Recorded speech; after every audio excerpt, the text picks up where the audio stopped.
बिस्मिल्लाहिर्रहमानिर्रहीम, अस्सलाम वालेकुम। मैं हूं मोहम्मद उसामा गाजी और आप देख रहे हैं अब पता चला।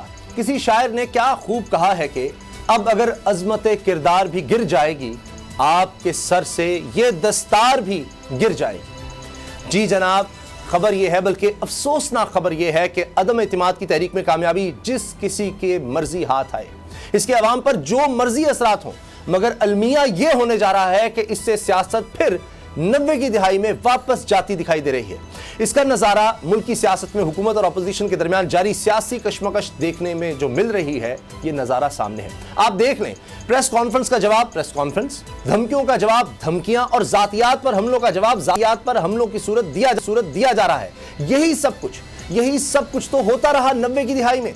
आज फिर सियासत इसी डगर पर जाती दिखाई दे रही है। छांगा मांगा की सियासत के ताने हैं, हॉर्स ट्रेडिंग के चर्चे हैं, जोड़ तोड़ का शोर है, नाम के अवामी नुमाइंदे हैं, शोर अवामी मफादात के तहफ्फुज़ का मचाया जा रहा है। लेकिन सितम यह है कि जाती मफादात के चक्कर में अपने अपने ग्रुप बनाकर सौदेबाजी की जुस्तजू है। यह सच है कि इख्तलाफ जमहूरियत का हुस्न है, लेकिन इसी इख्तलाफ के नाम पर 90 की दिहाई में मुखालिफिन की किरदार कुशी में क्या क्या सियासी गिलाजत और गंदगी फैलाई गई, अवाम को सब याद है। और अफसोस इसी बात का कि अब ये चलन फिर शुरू लग रहा है। क्या हुकूमत, क्या अपोजिशन, इस हमाम में सब नंगे हैं। अवाम भी हैरत ज़दा होकर जमहूरियत के तहफ्फुज़ के नाम पर लगने वाला ये सियासी तमाशा देख रही है।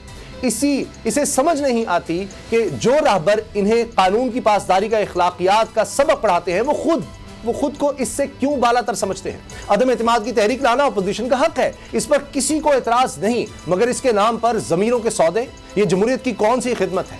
हुकूमत और अपोजिशन दोनों एक दूसरे के अरकान तोड़ने के दावे कर रहे हैं, ये कौन सी जमहूरियत है। अवाम का सवाल है कि अदम एतमाद की इस तहरीक को लेकर सियासत में जो तूफान उठाया जा रहा है, इससे क्या महंगाई का जिन काबू में आ जाएगा, क्या उनके दुखों का मदावा होगा। जवाब नफी है, मगर रहबरों को फिक्र नहीं। अपोजिशन अपना आईनी हक इस्तेमाल करना चाहती है, हुकूमत इस बार से बचाव के लिए आइन को ढाल बनाना चाहती है। पंजाब में भी बड़ी तब्दीली का शोर मचा है। देखना यह है कि यह नुस्खा पीटीआई में अंदरूनी इख्तलाफात के खिलाफ कारगर साबित होता है या नहीं, और क्या हुकूमत के पास अदम एतमाद से बचने का कोई आईनी फार्मूला भी मौजूद है या नहीं। सब्सक्राइब करें और बेल दबाएं ताकि कोई खबर रह न जाए।